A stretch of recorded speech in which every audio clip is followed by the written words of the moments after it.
শুধু তাকিয়ে থাকতো, আমিও তাকিয়ে থাকতাম। আমি কথা বলছি যে, আমি যদি খারাপ হতাম তাইলে তো আমি ৭ বছর তোমার নিগে অপেক্ষা করতাম না। ১.৫ মাস আপনাদের মধ্যে কি এমন ঘটেছে তিনি এসে আপনাকে নিয়ে সংসার করতে চাচ্ছে না কেন? ফ্যামিলি আছে, ফ্যামিলির কথাবার্তা শুনি আমার সাথে ফ্যামিলি যা বলে তাই শুনে আমার সাথে রাগারাগি করতো। অনেক, অনেক কথা বলতো, কাটাকাটি ঝগড়া হইতো।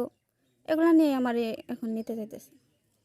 ফ্যামিলির কি ধরনের কথাবার্তা? কেন? মানে এই যে একটু আগে এক ভাই বলল যে আপনাদের স্বামী-স্ত্রীর মধ্যে বনাবনি হচ্ছে না। তো স্বামী-স্ত্রীর মধ্যে বনাবনির বিষয়টা কেন আসবে? মানে কি বিষয় নিয়ে আপনাদের মানে আমি বাড়িতে থাকতাম, যদি একটা কাজ করতাম ওরাও ফ্যামিলির লোকেরা বলতো যে, "তোমার বউ এগুলা করে না।" মানে ওইগুলা মিথ্যে কথা বইলা, বইলা তার মন থেকে উঠায় দিছে। আর এগুলাই বিশ্বাস করছে।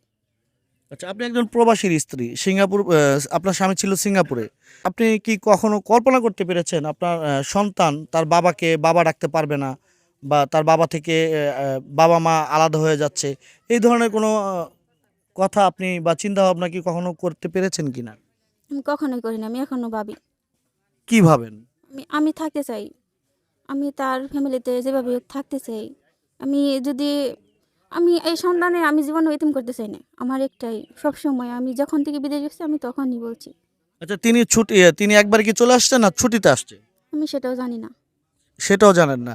তাহলে তিনি দেশে আসার কয়দিন পরে মানে মূলত আপনার সাথে দ্বন্দ্ব বা আপনি তার কাছ থেকে আলাদা হয়ে যান বা আপনি তার বাড়িতে থাকেন না, বাড়ি থেকে বের করে দিয়েছে। কয়দিন পর? দেশে আসার আগে আমারে বাড়ি থেকে বের করছে। তারপরে দেশে আসছি।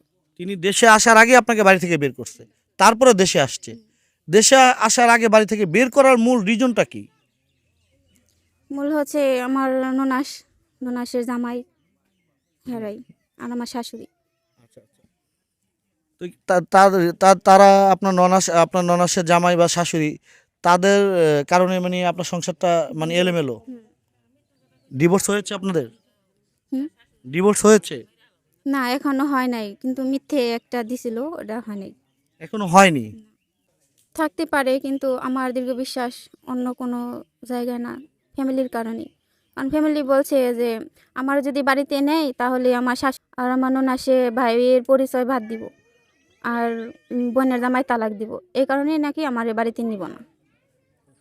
এই যে আপনার সন্তান তার বাবা দেশে আসছে। দেশে আসার পরে তার বাবাকে বাবা বলে ডাকতে পেরেছে কিনা? বাবার কোলে তিনি উঠেছে কিনা? ২ বার কোলে নিছিল। বাবারে ডাকছে। ২ বার কোলে নিছিল। বাবাকে ডেকেছে। আচ্ছা, যখন ২ বার কোলে নিয়েছে, বাবাকে ডেকেছে, তখন আপনি কোথায় ছিলেন? তখন আমি সামনেই আসছিলাম। আপনার সাথে কথা বলেছে? না, কথা বলেনি। যখন আপনার ছেলেকে কোলে নিয়েছে বা আপনার ছেলের সঙ্গে কথা বলছে বা আপনার সঙ্গে কথা বলছেন, আপনি স্ত্রী হিসাবে মানে এই বিষয়টা তখন কিভাবে নিয়েছেন? তো কি হয়েছে আমার কাছে কও যে এটা আমি তোমার মনে আঘাত দিছি। এই কারণে তুমি আমারে নিবা না। কিন্তু কোনো কথাই বলে না, শুধু তাকিয়ে থাকি। আচ্ছা, এখানে একজন ভাই বলেছে একটু আমার সঙ্গে আসবেন। ভাইয়া একটু যদি এদিকে আসতেন, একজন ভাই একটু আগে আমাকে বলেছে যে আপনাদের মধ্যে মূলত স্বামী স্ত্রী বনাবনি হচ্ছে না বিদায় আপনার স্বামী আপনাকে নিতে চাচ্ছে না। যদি একটু এদিকে আসতেন ভাইয়া। আচ্ছা, আপনি যে একটু আগে বললেন যে প্রবাসী আমিনুল ভাই তার স্ত্রীর সঙ্গে তার বনাবনি হচ্ছে না বিদায় আহ, সংসারটি ভেঙে যাচ্ছে। বনাবনি স্বামী স্ত্রী যদি নাই হতো তাহলে যে ওনার কোলে বাচ্চাটা কিভাবে আসলো একটু বলবেন। স্বামী স্ত্রীর মধুর সম্পর্ক না থাকলে তো বাচ্চা আসার কথা না। আসলেই দেখেন বিষয়টা আহ, একটা দাম্পত্য জীবনে তাদের বনাবনি যে কন্টিনিউ থাকে না, বিষয়টা এরকম না। হয়তো যখন বাচ্চাটা হয়েছে তখন তাদের বনিবনা ছিল হয়তো সাময়িকের জন্য, তারপর হয়তো বিভিন্ন কারণে, পরিস্থিতির কারণে, সিচুয়েশনের কারণে হয়তো পরিস্থিতিটা পাল্টিছে, হইতে পারে এরকম। তো আসলেই বনিবনাথ হচ্ছে না, এটা কেন হচ্ছে না, এটা তাদের দাম্পত্য জীবন তারাই ভালো বুঝে।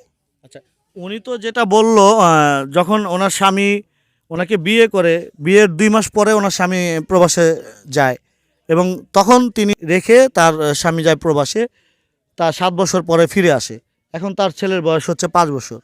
তাহলে এই যে বনাবনিটা নিয়ে যে কথাটা বললেন বনাবনি হচ্ছে না, তাহলে পাই যে আসার পরে উনি যেটা বলল আসার পরেও ওনার সাথে দেখা করেনি। উনি বিদেশ থেকে আসার আগেই ওনাকে বাড়ি থেকে বের করে দেওয়া হয়েছে।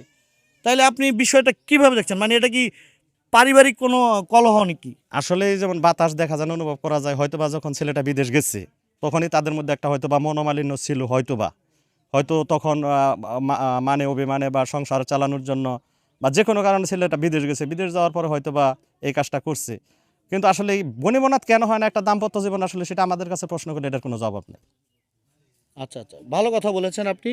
মানে না, এই যে উনি যেটা বললো যে ওনার ননাস বা ওনার শাশুড়ি, ননাসের যে স্বামী, তাদের কারণেই মূলত ওনার সংসারটা ভাঙনের পথে, উনি যেটা অভিযোগ করলো, ওনার অভিযোগটা কি সত্যতা পেয়েছেন কিনা আপনারা?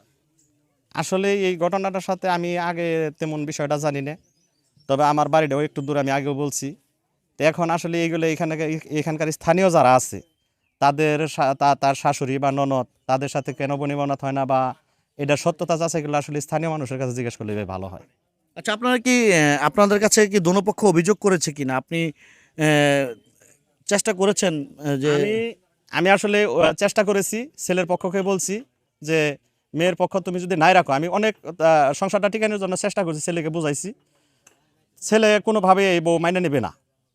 এখন যদি মাইনা না নেয় তাহলে তোমার আইনত সে যে পাওনা দাওনা আছে সেটা দিয়ে দাও।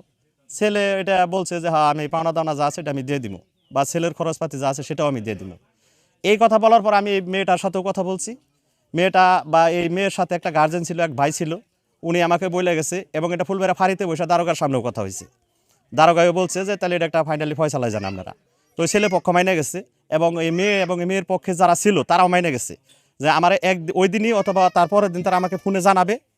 কিন্তু এই বিষয়টা তারা মানে 10টা-11টার দিকে পরের দিন জানাবে। যখন না জানালো তখন আমি তারে পরের দিন 12টার দিকে একটা ফোন দিলাম। ওই গার্জেনে বললো যে হ্যাঁ ভাই আমরা এই বিষয়টা নিয়ে বসতাছি, বসার পর আপনারা আমি জানাবো। কিন্তু এই পরে যার জানানিটা ওই ছেলে পক্ষ আমার আর জানায় নাই, যার কারণে আমি বিষয়টা মিল করে দিতে পারি না। যদি জানাইতো আমি এই পক্ষের সাথে ছেলে পক্ষের সাথে কথা বলছিলাম, তো ওই পক্ষ মেয়ে পক্ষটা যদি চাইবে আসতো তাহলে আমি মিল করে হয়তো বা দিতে পারতাম তখন। আচ্ছা, ধন্যবাদ আপনাকে। আপনি খুব ভালো কথা বলেছেন এবং বুদ্ধিমাত্রার সাথে কথা বলেছেন। আমরা একটু ওই বোনের কাছে আবার যাব।